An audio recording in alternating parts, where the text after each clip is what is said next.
are we, Jimmy? Hey, mate. How you doing? Good. Episode 57 tonight. Fallen Soldier. Yeah, Daniel struck down. Unfortunately. What? This is the intel that I actually got of Daniel. And Daniel, when you're listening, is he woke up this morning, watched Miami GP, brewed a nice hot coffee because obviously early in Australia, 6 a.m. whatever it is. When he actually saw Lando Norris cross the finish line first, he actually started profusely vomiting. And it just didn't stop all day because his system was so shook that Max Verstappen didn't win. There you go. So that's why he's not here. So Daniel will get better. Yeah, we're about 1.5 today because I'm a bit crook myself. Yeah, so. we're in our thoughts. You're in our thoughts. Yeah. He might have got struck down by the bird flu after shooting some quail on the weekend. I reckon that could be fucking more the way, don't you reckon? Yeah, Lando Norris, but yeah, no, good one. It's a pretty good. We'll get on to F1 in a sec because it was obviously an amazing race. But just want to cover something first, James. Big event here at Benzina on the 30th of May. A big watch event. So, guys, got to get online, get your tickets. They're $40. It's a big watch event. And come on down, get your tickets online. We'll put the little link below, I suppose. Yeah. But yeah. Wristwatch check. Yeah, check it out. Grip Auto watches. Grip Auto. We're wearing them today. They're beautiful Turismo we got on today. So yeah, they're really nice. I've been wearing it all week, and it's nice. I've even had a few compliments with it, which is cool as well. 100%. So it's they're good guys down there. Miami Grand Prix, mate. What? Okay, I did not expect that. No, I don't think anyone did. And he had the pace. He had the real pace all weekend. I mean, in the sprint race, he got caught up behind and just couldn't get unleashed. But in that main race, yes, got some luck with the safety car, but man, he was fast. And look, unlucky for Oscar Piastri as well. Yeah, he had a really good race and then just got caught up in the end. Give us some results, Jim. Yeah, Carlos Sainz. It was actually just quickly. It was just weird how that car kicked out on him. Almost the back end kicked out of him and just hit his wing. Yeah. You really see a fun car get unsettled like that so much. Yeah, where it's kicking out. Lock the rear brake. It looks like. Yeah. So I don't know. All right, I'll start off sprint race. So Verstappen first, Max Verstappen number 1, Charles Leclerc 2, Sergio Perez 3rd, Daniel Ricciardo 4th, Carlos Sainz 5th, Oscar Piastri 6th, Nico Hülkenberg 7th, Yuki Tsunoda 8th, Pierre Gasly 9th, and Logan Sargent 10th. And then for the main race on Sunday, first time winner Lando Norris, 2nd Max Verstappen, 3rd Charles Leclerc, 4th Sergio Perez, 5th Carlos Sainz, 6th Lewis Hamilton, 7th Yuki Tsunoda, 8th George Russell, 9th Fernando Alonso, and 10th Esteban Ocon. And this is after all the penalties as well. So final results. Yeah, so I think Sainz had a 5-second penalty. Yeah. Got pushed out. So yeah, interesting. I mean, where do you start the whole weekend? Look, we will get into Lando Norris, but I actually thought Yuki Tsunoda had a really good weekend. Cops a lot of shit, but getting 7th in the sprint and 8th in the main race, I thought that was a really good result. And I was even surprised that he didn't even have votes for the driver of the day. Like, obviously Lando was going to win it, but I thought he would be up there. You know, I thought he would have a little bit of a percentage there because I thought he did quite well. Yeah, it was funny. I think the screen came up with driver of the day, and Bottas had 12% of the votes. I'm like, he did nothing the whole race. What about when Martin Brundle was like, it's so funny you don't see Max Verstappen ever on that. And he's like, it's so bizarre because he wins so much, and realistically, he is the driver of the day because he's winning by 35 seconds. 100%. Yeah, it's love to hate at the moment, and some really good racing throughout the weekend. I mean, that Hamilton battle with Magnussen. Yeah. I mean, geez, true. He was battling the Haas's all weekend. I know. In the wars. He saw the arse of that Haas all weekend. He had 35 seconds of penalties in the sprint. Fat American ass as well, that car. Yeah. Actually, they had a really good weekend. They did.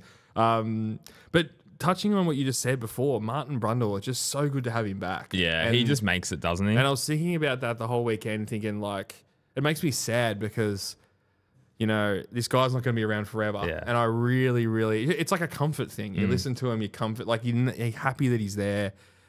He's just such a spectacular commentator. And we're gonna elaborate on that later in the show. Yeah, because we had a bit of a chat on that on Saturday night. We caught up and commentators and how they changed the sport in a good way as well. Yeah, and I think we're lucky in motorsport in general. We've been very lucky for a long time.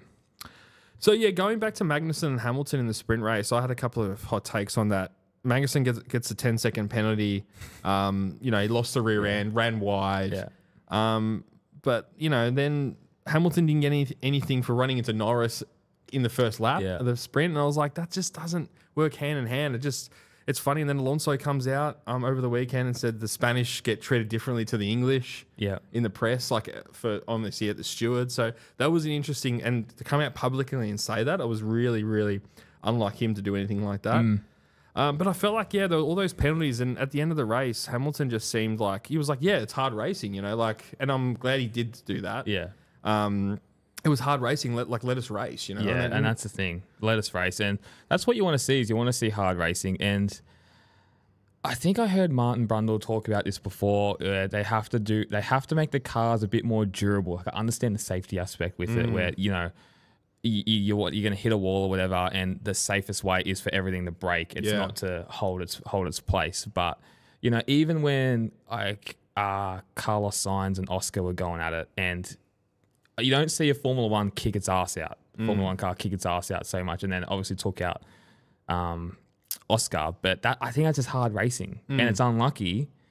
But it's also, and I'm devastated as an Aussie, but it's also hard racing. But maybe there could be something there where they just need to make everything just a bit more durable, so you can see hard racing, because the cars are so much wider. But I understand why they don't want to go so hard at each other, because it's just, everything's so paper thin. The consequences are just so high where, if you just tap your front wing on someone's rear tire, puncture. And that used to be really common, I reckon. Yeah. 6 years ago, maybe? I feel like it's got slightly better. Yeah, it has. It definitely has. Because those carbon fiber parts just explode, and there's carbon fiber everywhere. But I feel like the front wings, I'm not sure if there's anything in the design of the cars, but it was very unusual to see that incident where Piastri's wing sort of folded in on itself, and then came back and looked like it was all right. Yeah, but obviously it wasn't. No, God. And, man, probably my biggest hot take for the weekend was, if Piastri stayed out one more lap, he would have won the race. Because he pitted and then the safety car came out. He would have been in front of Norris with the fresh tyres, in front of Verstappen as well. They both would have been in front of Verstappen. Could have been a completely different weekend if he waited one more lap, which hindsight's a wonderful thing, as we know. But they didn't talk about that at the end of the race. I'm like thinking, geez, obviously the British commentators just and it's Lando Norris finally getting the win after 9 seconds. And it's a good thing. It's a good thing. How's all the drivers going up to him and congratulate? Like, you don't see that these days. No, you don't. Like Ricardo coming from the back, someone else coming from Alonso comes onto the front straight to congratulate him. Like, obviously he's really well liked. And what they say about Lando is he's fair on the track. He's the same personality off the track, on the track. He's not like a Magnussen, for instance, who's just a nutcase on the track, So that's a good thing. And look, 110 races for Norris, 8 second places. Yeah. Same amount of races as Lewis Hamilton raced at McLaren. 110 races, funnily enough. So obviously Hamilton did a little bit more there, but Norris, it's he was suited dark days, I guess, as well, building that car back up. Lando Norris. Yeah. But the emotion, how was the emotion on his face? It was awesome. It was really good to see, and you can't not be happy for the guy. No. And then the Red Bull just didn't have the answer in that last stint. It was just so good to see. Like, honestly, it's so good to see. Yeah. Just something different, because I was going into that race thinking, okay, again, who's fighting for second place? I thought there would be a bit of a shake-up just because Verstappen was struggling all weekend. Like, how he got pole in both the sprint and the main race, he's like, how did that even happen? Like, I had a fucking terrible lap on both of them. And he even said, what were the others doing, Like, was it just grip issues, wasn't it? Grip issues. I think temperature, just, like, it was so hot.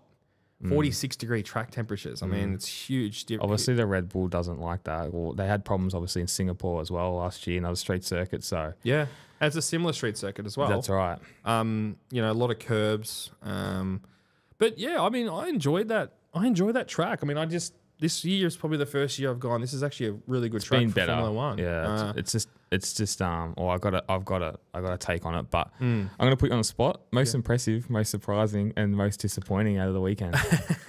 Well, yeah, most. What do you reckon most impressive is gonna be? I think definitely the Lando Norris. I think a special mention to the Haas. I think they did really well. Their home Grand Prix. Yeah. I think that was really important for them.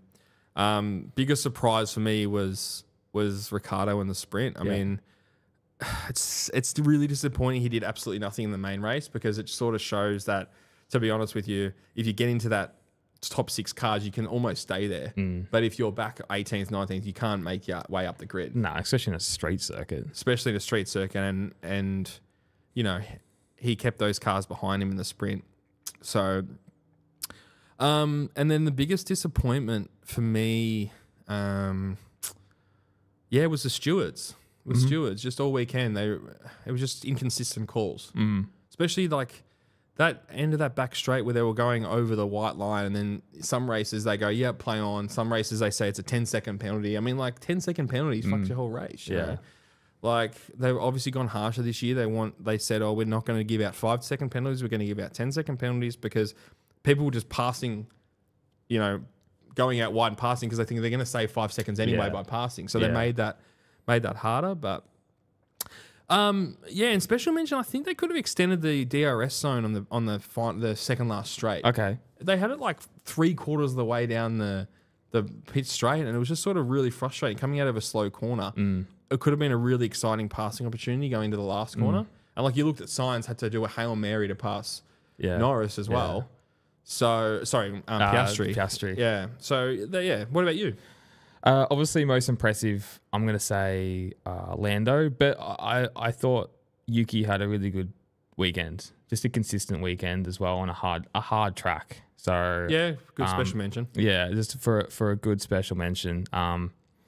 Most surprising for me was Danny Rick for the sprint race, just because, you know, getting what was it, 4th place, wasn't it? So 4th place, yeah, and he did prove it in qualifying. He had a really good qualifying session. Yeah, so but like I didn't expect that going into the weekend, that's for sure. No. So, and then most disappointing for me is you know what? I just don't know if I like that Miami track. I think it's a good track, but I think it's out of all and it's probably been talked to death about this, but out of all the street circuits, it's by far the ugliest. It's next to a highway. Yeah. It's got a fake little marina in it. Yeah. It's just a concrete jungle of disgusting. Cody's nodding his head. For context, everyone, Curtis, our producer, listens to World War II. Background music. Artillery background noise. Very interesting take. The biggest disappointing about that track, it is not in the city. Yeah, it's at Dolphins Arena, which is cool. I don't mind that, but when they just pan out and they go, it's like probably 5Ks from the main center. Yeah, it's like, weird. It's ugly as. When you say to the fans, we're going to build a street circuit at Miami Beach, okay, I'm thinking down the boulevard, you know, sand on the left. Yeah. That sort of thing. That's how it should be, really. And that's like, if you look at any other street circuit in F1, Singapore, beautiful. Albert Park, beautiful. Yeah. Vancouver, obviously Monte Carlo. Vancouver? Yeah, Vancouver. Gilles Villeneuve. No, it's Montreal. Montreal, sorry. That's a weird one. That is actually in a island in Montreal. Yeah, that's it. But that's got so much history and everything, and it's like, it's not meant to be a, you know, through the city sort of. It's a pretty much a purpose-built track. Yeah, but it's a fucking awesome track. Azerbaijan's a classic one. That goes through the city centre, then strings out and goes through the old city. Okay. Because it's obviously got new and old. Yeah. And then comes back out and then goes down the front main road. That's a cool one. Vegas is the city. Yeah, that's on the strip. It's on the strip. Yeah. So, you know, that's the whole point. Anyway, that was just my little thing. I thought it was a really good weekend anyway, but this is a weird track. This is an ugly track. Yeah, a good point. I agree with you. It is an ugly track. And like, I think in the first lap or the formation lap, they like panned out. There was like 4 Escalades on the highway, just like driving past. Yeah, it's weird as. Did you see all the taxis? Yeah. There was like 1,000 taxis. That's where the whole Indian population went for Miami. It was just in that taxi rank. Yeah. In their Victorian brewing Camrys. butter chickens and shit. Oh, you should have set up a little stall at the front. You would have made thousands of dollars. And we touched on this a couple of weeks ago, James, but I really do think this new sprint race format is the way to go. Yeah. I think it is. Like it's exciting on Friday. It makes perfect sense on Saturday, having the race and then the qualifying. It is strange, but I think it's the only way to do it. It's strange, but yeah, I am warming up to it because Yeah. I saw a bit of this weekend, obviously, as well. So, no, I like it. Yeah. I like it. Good for a street circuit. Yeah, 100%. And I think, I think that for us, if you just looked at the track and the fans and the pit walk, the Brundle pit walk, it was a cool event. Camila Cabello. Yeah, so she was cool. She was cool. She had a really cool TikTok video of her going Charles Leclerc, and she was in like Charles Leclerc's pit boxes doing it. Like I thought that was pretty cool. It's good they like give back, but like they're not just walking on the pit and taking photos. Like they're actually trying to like. Yeah. I know it's still a popularity event, but have a go. and she's hot, so Yeah. that helps. Not Megan Stallions walking down the thing. You hear for a mile going boom, boom, boom, like Jurassic Park. Well, you might be into that. I mean, who knows? Yeah, I don't judge. More to love, bruh. Yeah, that's it. I think Martin Brundle was looking for Patrick Mahomes, so I don't think that guy was Patrick Mahomes. Oh, that happened again. That was just a random black guy that looked like an NFL player. There was an Tall, black, Patrick Mahomes. There was an NFL player on the on giving the trophy out. He gives the trophy like it did like struts it off. Like there's a little slow black man walk off. It was so good. Like it was so funny. Like you're in America, you know what I'm saying? Yeah, they love it. People hate the celebs being there, and sometimes I get it's like weird, but you got to have it, and it is funny. It's better when they embrace it anyway. When they embrace it, it's awesome. Yeah. Remember when Brad Pitt was at Laguna Seca for MotoGP? It was like the fucking coolest thing ever. It is cool. When they pan to like the pit boxes and there's someone cool there, like, I love that. It is cool. But I want people who are into the sport, not just there to take photos. A prime example of someone who's into the sport is like a Rowan Atkinson. Yeah. Jeremy Clarkson, obviously. Yeah. All those 100%. people. I agree. And that guy, remember, who was that guy? I've spoken to him about you a few times. I don't know if you remember now. It was in Catalonia. He was with his daughter, or his daughter was with the dad, and they fucking knew everything from the 80s to the 70s. Some American actor who was in Spain, but they knew everything. Yes. It was just really impressive. It was really impressive. And I keep forgetting the name as well, but he was there with his wife, famous actor. And they were like thanking Martin Brundle for being like what he does. And that's how I felt on the weekend. Like we'll jump on the commentators for a second, but like Martin Brundle, for instance, like the first 5 laps, he goes, "Oh, Norris only 7. Like Norris is 7th place at this, or 6th place. Yeah. Norris only 7 seconds behind the leader. He's still in it." Like I'm thinking, no, he's not. Like how ridiculous. Boom. Like he's so intelligent with that sort of thing. He can pick out his way with words. Yeah. How he presents himself. He's so good to listen to, and that's made me thinking about MotoGP and the current commentators, which I'm a huge fan of, and I really like him, but I do seriously miss Nick Harris. Yeah, Nick Harris was amazing. He did a lot of stuff that you don't realize as well. Like he did MXGP back in the 500cc Grand Prix dirt bikes. Obviously, he did like through a lot of Doohan's era and Rossi's and whatever. But I still reckon that it was almost a seamless change through those eras of MotoGP. I think he did a first few early years, maybe 3, 4 of the early years, maybe even 5 of Marc Marquez's time. But like he was amazing. But Matthew Burt and was it Steve Day, whoever it is these days. Do an incredible job, and the same with the guys in the F1 as well. Yeah, exactly right. I mean, Crofty's a bit of a larrikin in the F1, but he's so like if you try to do what he does at the start of the race, mate, good impossible. luck. Like we talk on this for not for a living, but we do it for a bit of fun, and to string words together for 2 minutes and go Ricardo up here, he's gone, he's spent, like it's so hard to do that, and because your mind's going a million miles an hour, you're trying to watch everyone at the same time. It is super difficult to do. There's 10 different things going on at once. You look at Simon Crafer. Yeah. And then like and how he's actually evolved as a commentator. You look at him, and when he first started, he was kind of doing practice, and everyone wasn't too sure about Simon, and then he really started getting technical with all the parts, and it's so interesting hearing how, like, you know, some suspension dampening or changing a setting in the swing arm or whatever it is, how it affects a bike, and then you see that happen through practice or the race or whatever it is. So yeah, he's really. I think we got more used to him rather than him changing what he was saying. Because at the start, like, we used to make fun of Simon. Yeah. And I remember talking to our old mate Gianni, friend of the pods, big Rossi fan. Doesn't go to MotoGP anymore because Rossi's not there. Yeah, he blames standard Rossi it fan. on the meningitis, but it's just because Rossi's not there. Doesn't make the effort. That's fair enough. But yeah, he's like, oh, Simon, you know, you can't hear it. Like, he's so hard to listen to. But yeah, people are like, oh my God, he's the best thing in the commentary team. And how they cross to him. And they probably don't cross to him as much as they used to. Nah, I don't think as much. Because they used to cross to him while something exciting was happening. He was trying to explain, like, fucking carbon fiber swing arm on the Yamaha and all this. Or he would go, back in my day, the 500cc era, and you'll start waffling about that for a bit. But I like hearing it. It's good. It's good. And I think that is the thing. They need to, going through this new era of MotoGP with Liberty, they're going to have these new fans come on. They need to have these different characters as well, because you want the old guy appreciating they're using a different oil, or they're changing the sprocket or something. But then you also want to simplify it for people. And I think Martin Brundle does that really well. Yeah, you look at that as well. It's an art form. Who's the guy in V8s that's done that for years over Bathurst? Mark. Come on, Curtis, help us out. Mark Bretta. Mark Bretta? Bretta. Really? Yeah. The guy that does like all the fuel strategies and stuff?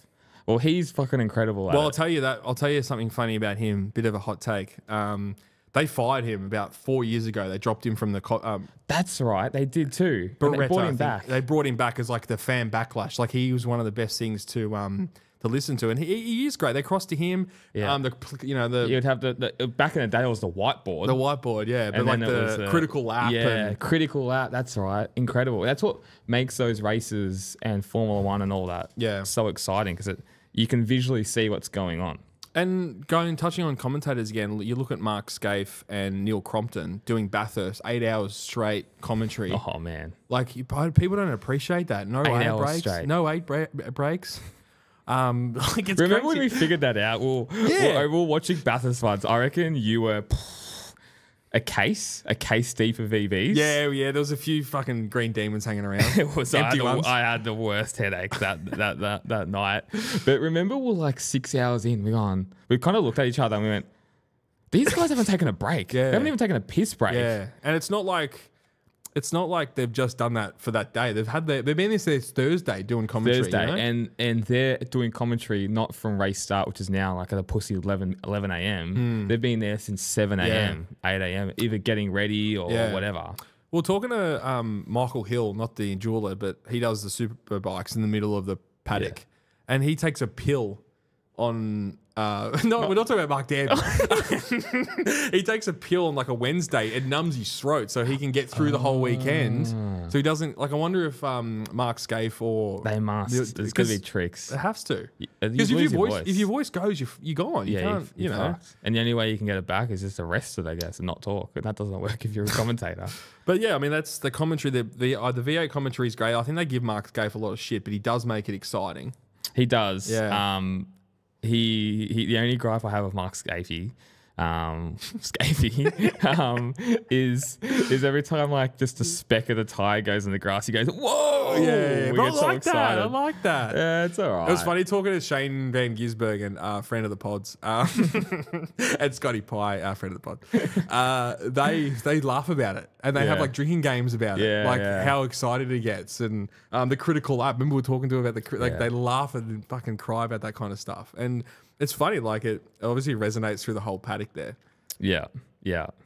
I guess they just hear it all the time, whatever it is. Yeah. But Motorsport, as I was saying early on, has been very lucky with its commentary. I think And it has to be English. It's got to be English. Yeah, it has to be English. It's like POM. It's got to be POM. Can't just be American. Yeah. Americans, no, sorry guys, but you make fucking shit ass commentators. I get the NASCAR boogity boogity boogie. Let's go racing. But That that's kind an of American stuff. sport. They turn left. Yeah, and the other thing is no one watches that. Only Americans watch it. Nah. So that's that. I get that point of view. The top IndyCar commentator, we spoke about this the other day, is an Australian. Yeah. You look at golf and the PGA Tour, their best commentators, 2 Aussie guys. Yeah. They did, you said IndyCar. They did, I think some of the Supercross is an Aussie guy in that as well. So there's definitely a bit. Sorry about that. Just had the, What'd you have? I'm not going to say that. Had the missus call me. I blocked her in. So I just, like I thought, I always say to her, I'm like, if something's completely wrong and you're dying, call me twice in a row. And then she called me twice in a row just to tell me that the car was blocked in. No worries. What were we talking about? Commentary. So, yeah, we've been very lucky over the years with great commentators. And, yeah, in different countries, I find it hard to listen to Americans. I really do. Yeah, it works in sports like NASCAR or if we watch UFC. Yeah.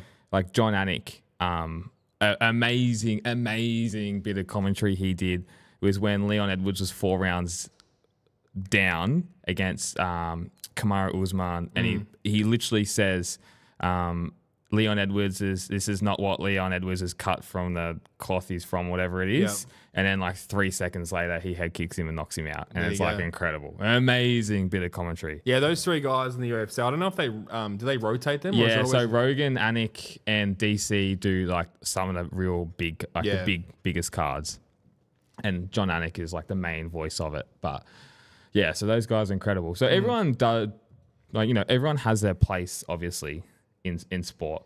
So, I mean, that's and it does change things. It does change watching experience.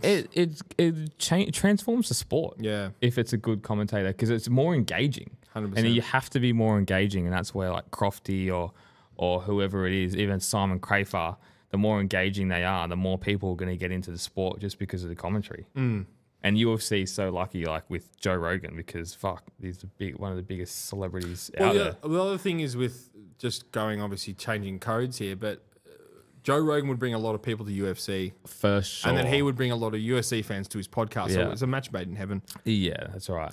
Makes sense. Couple little things over the weekend which were super interesting. I had a bit of a light bulb moment through the week, wondering why Hulkenberg was signed to Sauber next year. Yeah.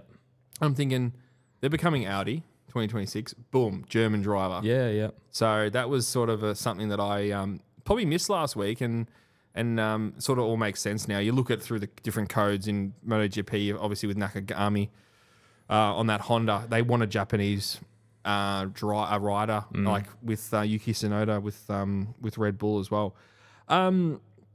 Kimi Antonelli could replace Sargent from Imola. Yes. What do you think about that?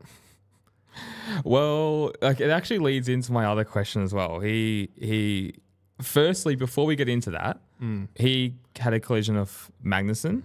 Yeah, that was a weird one. Whose fault was that? Magnussen's fault. You don't put your nose there. Like, it's a full flat corner. You're not passing there. So that was a bit of a Hail Mary. And I think if Magnussen was racing a Hamilton, a Verstappen, it didn't give him the respect? Didn't give him the respect. No respect. Absolutely no respect. And the other thing is Sargent probably had not a bad weekend. And if it is... Actually, no, it's not super sad that he's leaving. He's fucking done shit all. Yeah, he's a whipping boy. Let's get the young kid in, the 17-year-old Kimi Antonelli. They've got to apply for a super license, a special one, because you're not allowed to drive a Formula One car under 18 unless you get special... Okay, super license. Yeah, so you have to get it granted. So... What's the likelihood of this happening? Oh, I think high. Didn't they come out and say that they weren't going to do it, Williams? I'm not 100% sure. Maybe that was overnight, but yeah. A couple of days ago. Otherwise, it could have just been something I misread. I hope it happens. But it then goes into my thought process, and Mark Danby, our pill popping friend, He's adamant that he's not signing for Mercedes next year. And I said, as you know, I said he will be at Mercedes next year. Yeah. They'll give him half a year on the Williams, boom, into Mercedes. Fuck, Danby, eat your heart out, bro. Yeah. What are you doing? He'll be yelling when he's listening to this right now. He'll be yelling in that. He's our number one fan, but I'm also his number one fan, so it all evens out. Yeah, something like that. Yeah. Nah, fair enough. Do you think Carlos Sainz complains on the radio too much? I think he's just been in the spotlight more lately, with obviously a couple of incidents he's had, and also he's been racing really well. Yeah, of course. I think he's always been that sort of, argument type where Leclerc's more like, he's either blaming himself or, just trying to do his best for the team. So I think, I don't know where he's going to go either next year. That's another part of the silly season. But no, I'm not going to say he does. It's not something that I think about. Fuck, I noticed it just during this last weekend. I thought he was just on the radio heaps. He said he needs to give the position back, but it was like a pretty fair move. And he didn't even touch. Yeah. And I was just like, Jesus. I thought Hamilton was over the limit in the sprint race first corner. I thought I'm surprised they didn't get it. That wasn't a penalty. Never is, mate. But you're probably right, though. Is the more airtime you get, like some of these guys could be saying that more. Yeah. But if you're getting more airtime, they can almost construct it to make you look like the villain. 100%, like Netflix Drive to Survive type of thing. Exactly right. Yeah. Speaking of that, doing a women's one. Yeah, F1 Academy, which, it'd be interesting to... I'll give it a watch and see what it's all about. The thing with... bit of a token thing to do, but anyway. Yeah, it's very Logan Sargent of. But the thing with the women's motorsport is I'm all for it. Like, I don't care. It can work more than, like, say, women's football or women's soccer where, no one watches it. Like, we all know no one really watches it. Like, you compare AFLW to AFL, they're going to get 5,000 people compared to 95,000 round one. 100% it can work. The one sport in the world that women's is probably as good to watch as men's is probably tennis, I would say. Tennis for sure. It's the one sport that, look, they don't hit it as fast, they don't run as fast, they're not as strong, but it is still really enjoyable to watch. Yeah. But with those sports that are, I suppose, physical and more tackling sports, it looks like you're watching an under 12s game when you're watching the AFL. It is a lot different. And when you're growing up to watch AFL, it's hard to then to switch and watch that. And that's honest. You know, that's just how it is. And like with AFLW, not going to rant, but it has gotten a lot better. But what I'm trying to get to with motorsport is we always say with MotoGP or F1 or whatever it is, it doesn't have to be as fast. No, definitely not. No. And if they're not pulling the same lap times because they're not in the same car, which they're obviously not, then as long as the racing's good, then it can be good. 100%. So that's where I think motorsport's now, trying to play into this trick of, like, it can work. Yeah. You know, and if the personality is there and people gravitate it, and then there's obviously a massive female following. But you know what I then thought of as well is there's a massive female following because they love the drivers. They love Lando Norris because, he's so good looking, or Charles Leclerc because they got a great personality, whatever it is. So there's that as well. But I think they would still, I think it's going to take off. I don't think it's going to be like F1, but I reckon they're going to get a pretty big following, man, and they're going to push it hard. And if the racing's good, like, good on them. And I think it could be. It's so funny. I think the McLaren F1 Academy driver, forgot her name, but she looks like a female version of Lando Norris. She's just more tan. It's hilarious. And they both won. I've seen her. They both won on the weekend, so that was pretty cool for them. Another shout out to Ferrari. Ferrari, I don't know if you might have not seen this because you didn't watch the after race, but Ferrari actually donated their big champagne bottle for coming third to McLaren. So that everyone could have a glass of champagne. Frank Vasseur was there at the team photo. I saw a photo of that. Was spraying the champagne, I love that. That's cool. Yeah, that's cool. It's funny. Everyone obviously was so much positive, and then there's always a few comments like, "Oh yeah, that's why they're not winning because there's no heart there." Fuck off. Yeah, just let him have the moment. I know, it's hilarious. Like there's always tall poppy syndrome or whatever you call it. Yeah, they're probably Aussies. Yeah, true. We are our own worst enemy here. Yeah, we are definitely. He's so good for Ferrari, that Frank Vasseur. Yeah, he's done a lot of good things. I think he's really good. Speaks well. He seems a bit more. He's cheeky. Yeah, he's cheeky. I like it. Yeah, he's not so serious, and I think that's what Ferrari needs. Yeah, but he's probably like a devil in disguise as well. Where behind closed doors, obviously he's getting things done. That's what Alpine need. Well, yeah. Well, that's the French, bro. They can't work together. You got French drivers, French team, they can't work together. Yeah. So, and we obviously know that. The French team need less French. But yeah, that's my F1, Jim. So I got a funny story about Motorsport Republica and how we're always watching. Oh, okay. Yeah. You've been holding on to this. I've actually forgotten about this. I'm still, and Daniel's not here for this as well, but he'll just have to listen to it. I can't name names, but anyone listening out here, we are always watching. So a friend of mine went on a date with this nice lady. Well, you can't name names. I just don't want to out people. Okay, you can tell me after? Yeah. Oh, beautiful. Cody block your ears, you can't hear. No. So goes on a date, and I'm like, oh, who are you going on a date with? Met her on Tinder, whatever. Yeah. And he's like, oh, she's a massive Formula One fan. I'm like, fuck yeah. And I said to him, I'll drop off some air fresheners. I want you to give it to her. And he's like, what the fuck? I'm like, nah, seriously, because she has followers. Like, she's got a few followers on Instagram and TikTok, and she does all the content stuff. Yeah. Anyway, I see him the next day, and I go, how'd your date go? And he's like, oh man. So I'm in the, like, they go out for dinner, talk F1, whatever. He talks about Republica. Anyway, they're in the car. It's dark.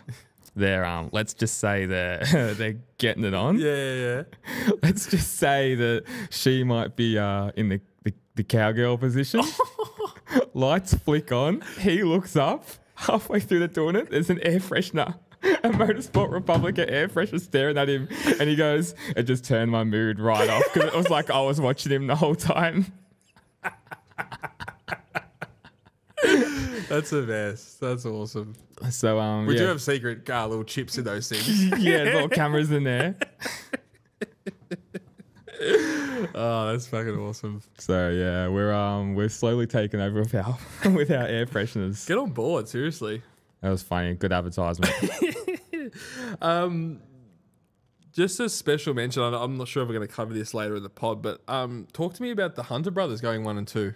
1 and 2 in the Supercross. First people in Supercross to do it, not motocross. It was done in like the 50s or some shit, okay. 60s, 70s. But yeah, 1 and 2 for Jet and Hunter. So that's awesome. That's crazy. That's awesome for the family as well. We've spoken about it so many times. Could you get it on the news or something? Well, I found out because we follow a friend of the pod, Mick Sinclair, who's I don't know, but does business and isn't friends with him, and he posted, and that's how I found out. But yeah, didn't see it on Channel 10, that's for sure. Well, you know what? Like, they're not gonna fucking do it anyway. We have to be the news outlet for all this stuff anyway. Yeah. So.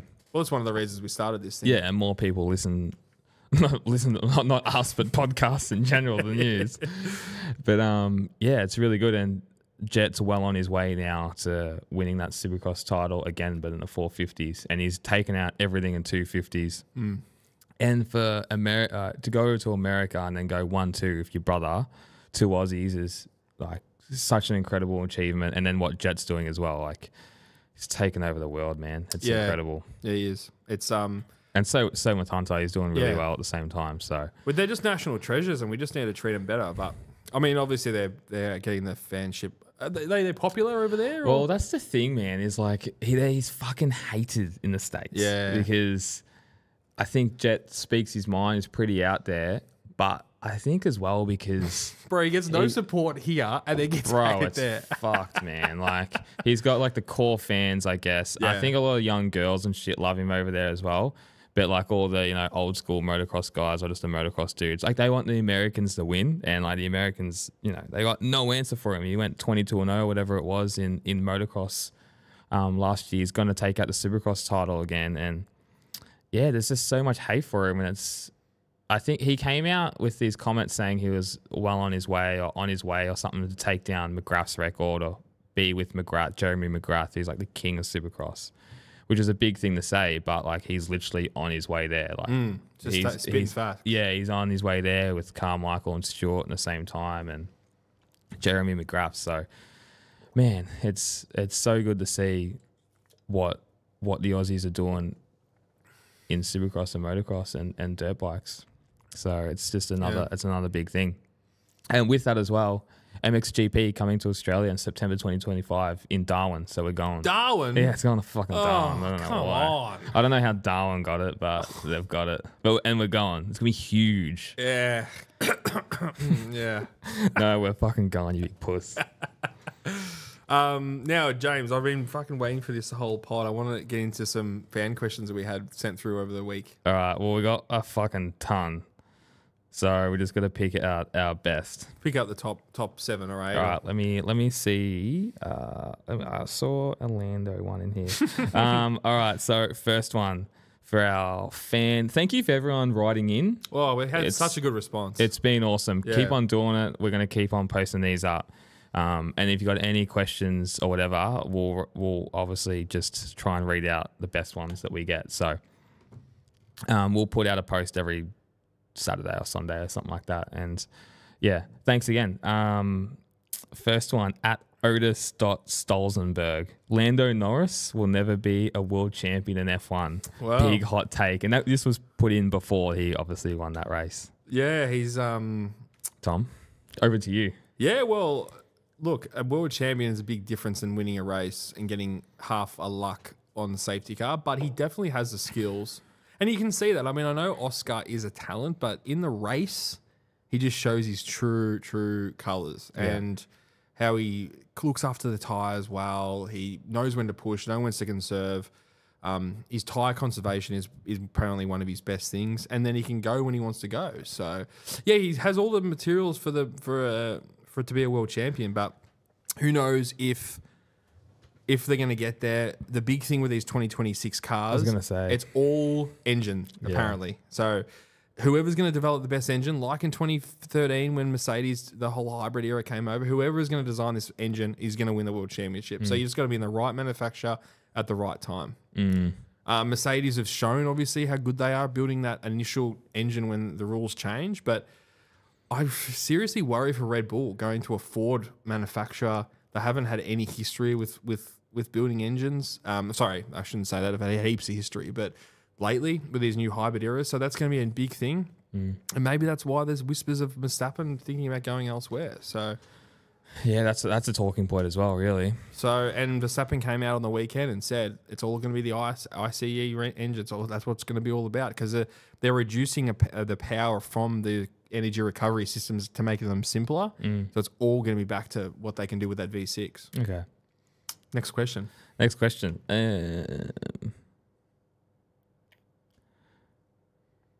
Pedro to at Swainsdagram.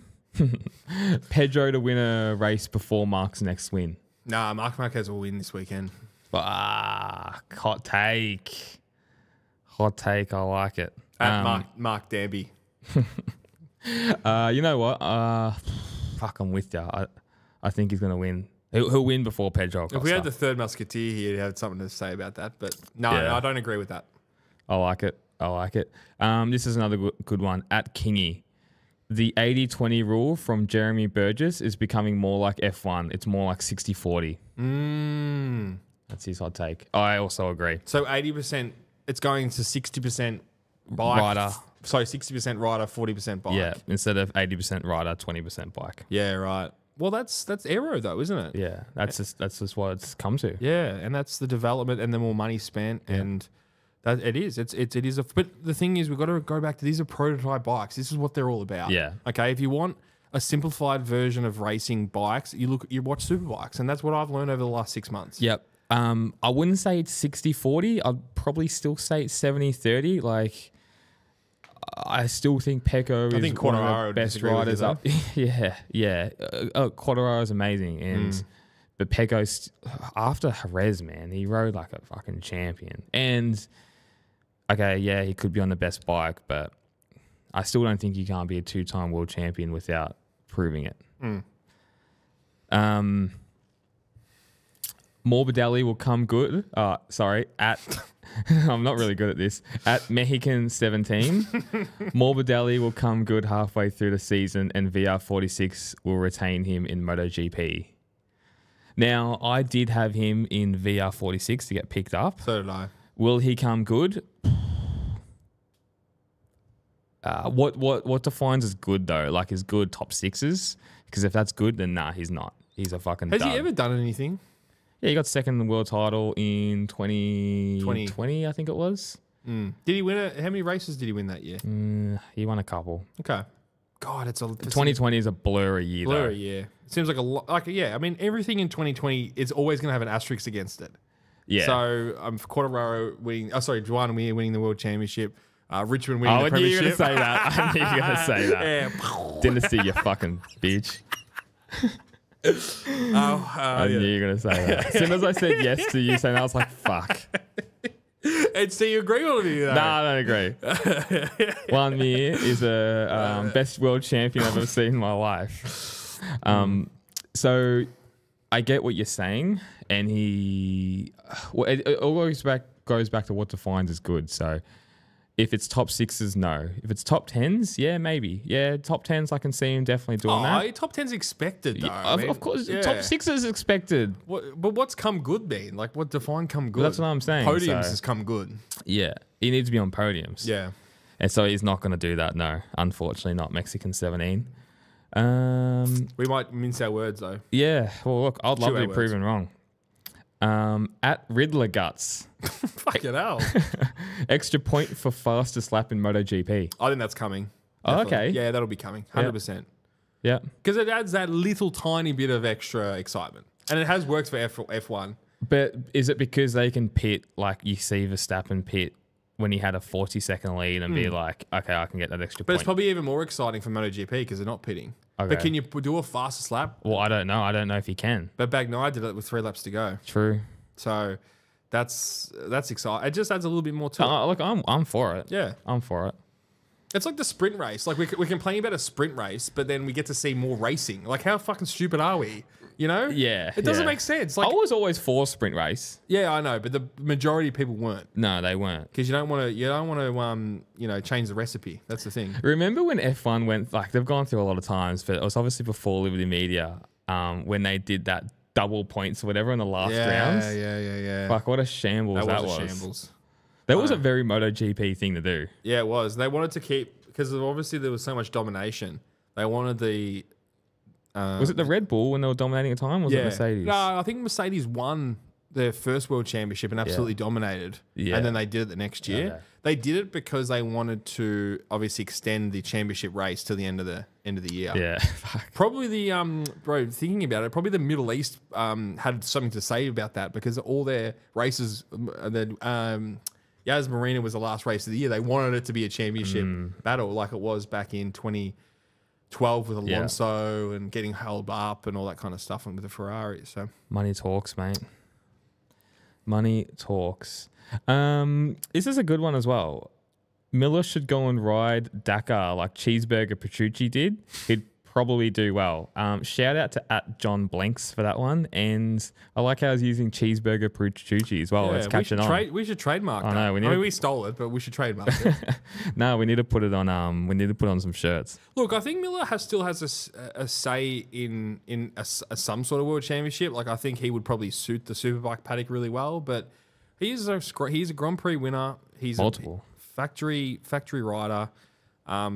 He can have his day when his day comes, but I just don't know what's going on at the moment. Yeah, I still think he's good for MotoGP for at least the next year. Yeah, definitely. I think he's got another year. Yeah. But like Dakar or something could be right up his alley, and he could be amazing at it. I think Jack Miller should just go like Grand Prix Sunday race, hard. Okay, put the hard tires in the front, hard tires in the back. He'll probably have a better result in the end because he's just so hard on those tires, you know? Yeah, it's a good point. But I would like to see him. I would like to see him with Dakar. That would be cool. It could be something as I said, could be really good at. And with that, like Petrucci's done it. He's obviously mad dirt orientated. Obviously can ride. So I like it. That's a good call. That's a really good call. Yeah, no, great take. Probably the best take of the lot. At M_D_LA_Serta_46. Marquez cuts his Red Bull deal just to go to factory Ducati. You definitely could see it happening. I think he would get rid of any sponsorship to get that seat. Yes. People like, I think it was our number one ticket holder, Danby, said there's no way Red Bull's going to let him go. It just depends on his contract. But this is his last year on his Red Bull contract. If it is, then...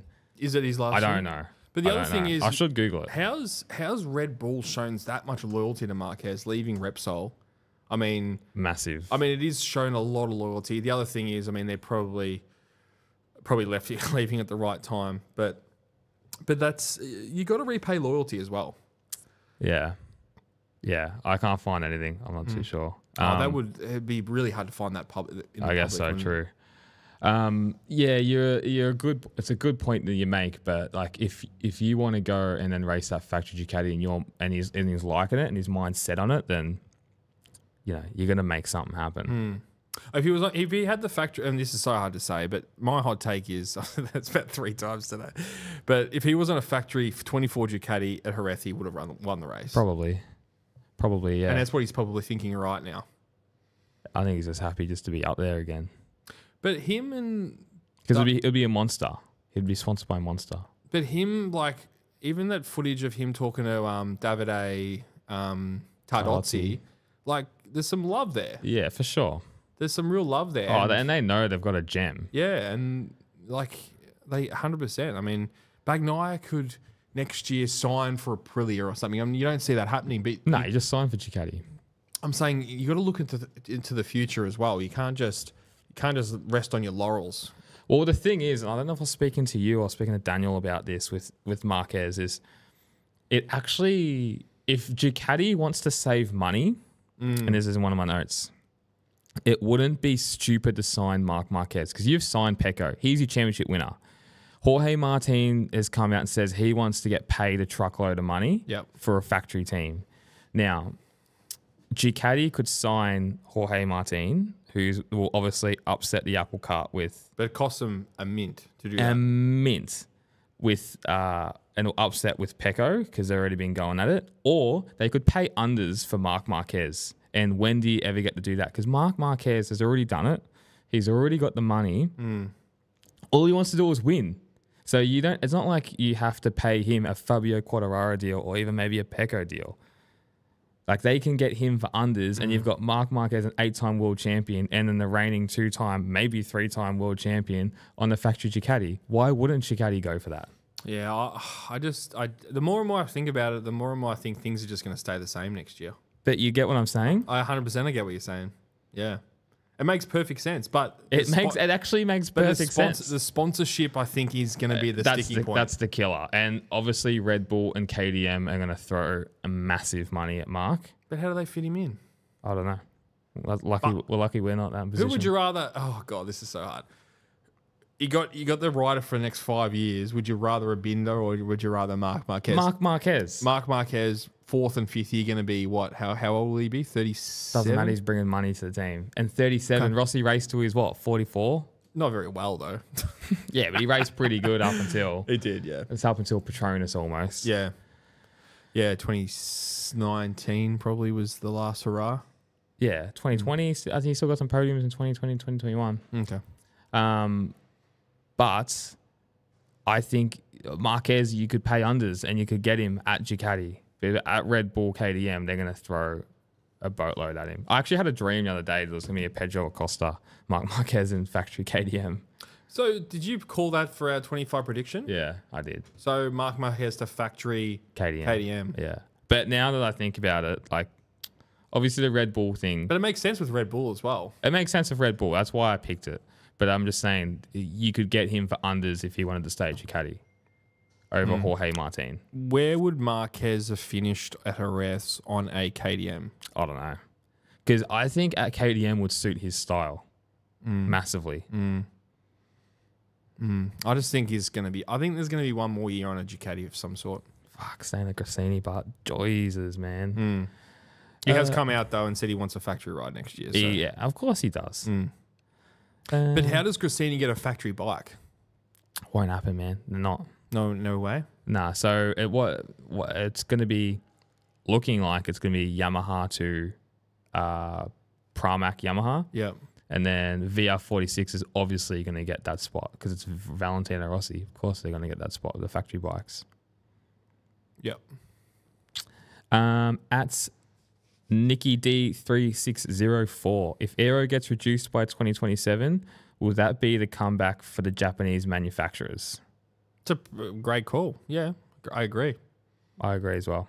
Okay. I'd seriously worry about this going down to 800 cc's. I just don't understand why they're thinking about doing that. And Brent Stevens called it. Brent Stevens is like, why spend all this money doing that, trying to squeeze as much power to that engine when you've already done it back in 08 or wherever it was, and it was complete failure. Yeah. They went back 2 years later to the leader bike. Thousands. So yeah, I just don't get that. I really don't. And hopefully that's something that Liberty Media come in and they see that and they go, you know, Do they have the power? I guess they do have the power to change that, don't they? you already have an amazing recipe. Why fuck with it? Yeah. It's not any cheaper to develop an 800cc bike because you have to change everything. You got to change everything. So why do that? Yeah. It's a weird one, isn't it? They need to fuck around with the aero, not the motors. That's for sure. It's craziness. And that's the thing. I think aero is causing more harm than good, as in getting sucked into that aero draft and all that kind of stuff. It's more than the pace of the bike. So. That's right. If you went in 2027 and they just made aero rules over engine rules, then Japanese bikes would, I reckon, be right there. Are they too fast, the bikes? Is that they're trying to slow them down? Is that the thing? I think that's what they're trying to do. But we've been here. Yeah. We've been here. And they're as fast as they've been at the moment. But you can slow them down, but there still has to be good racing. That's where the 800s lacked. Yeah. Shithouse racing. And it just, the field just gets further apart. Yeah. So, because they'll spend X amount of dollars in Ducati will spend $500 million, where Aprilia will spend $2 million. Yeah. You know, and then they'll just broaden the gap again. Where the racing is so good, and you got 5 manufacturers who can win a race. Racing's very good. 4 manufacturers. Last one at Jordan_botting. Jorge Martin doesn't mentally have what it takes to win a MotoGP World Championship. Don't know. That's a hot take. He's still young though. That's a hot take. He's so young. Like, you know, he's third year in MotoGP, second year, third, I think, third, fourth, mate. I think it might be his fourth. It's his fourth. I remember that kid when he was on a Moto 3 bike. He just used to pole every race. Remember that raw talent he had. You know, didn't win a heap of races back then. He won a championship Moto 3 in his second year, I think. But he's probably one of the most talented guys on the grid. But it's his head that does get in the way. Yeah, it happened to Tito Rabat. Quartararo. He was always hot headed, but he still found a way to win a championship. I think mentally he can still do it.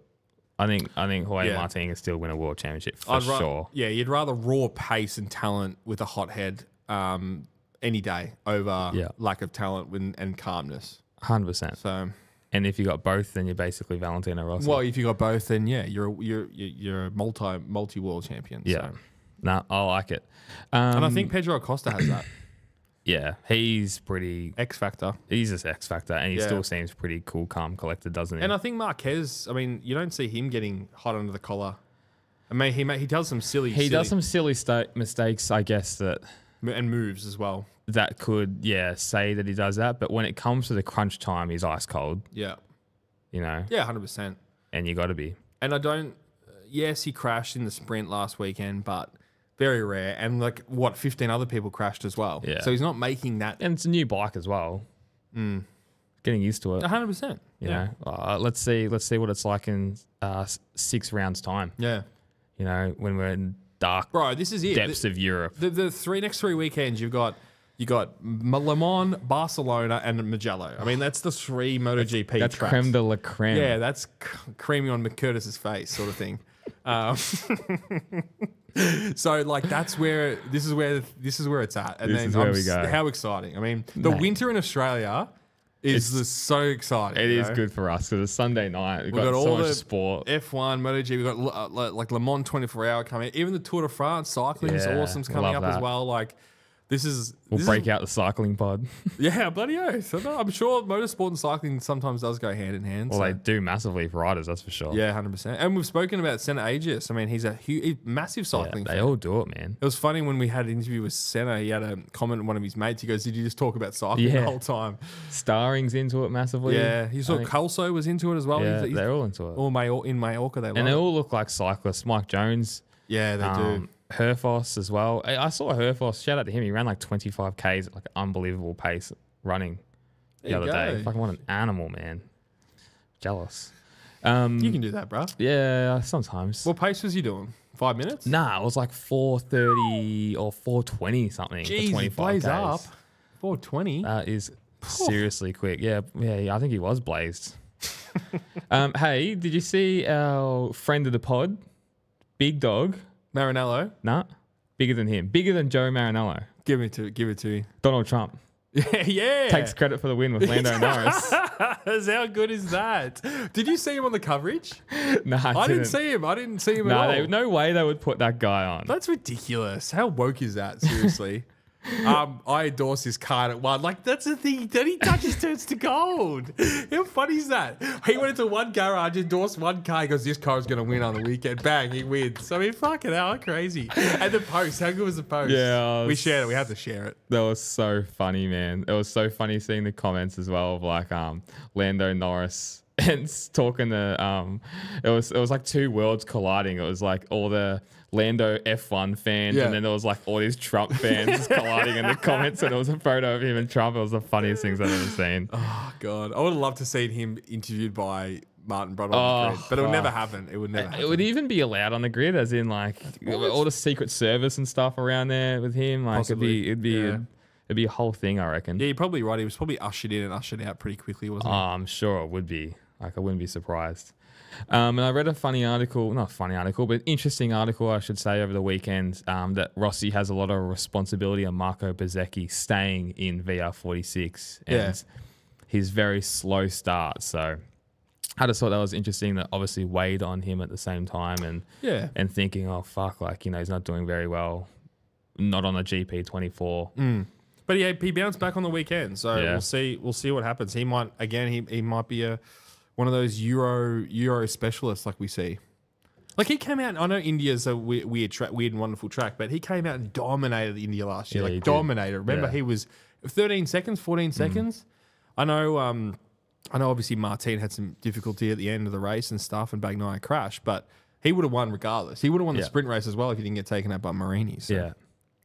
No, it's cool. Le Mans this weekend. Hey, 1 year anniversary of the pod this weekend. How good's that? Very good. Very good. So I'm super excited. I'm very very happy. And we've got a special guest on Monday or Tuesday, possibly coming into the This pod. Monday we'll be filming with another special guest, which everyone I think will like. So yeah, that's very very exciting at the same time. So we'll release that probably later on next week, I assume. Beautiful. And also get on wristwatch check event May 30 with Grip Auto. Friends of the pod as well. Yep. Get some tickets, $40, drinks, canapes. It's going to be a really cool night. Yep. I love it. Beautiful. Good to see you, man. Good to see you. Thank you. Done. See you next week. Yeah, after Le Mans. Yeah, Le Mans. See ya. See ya.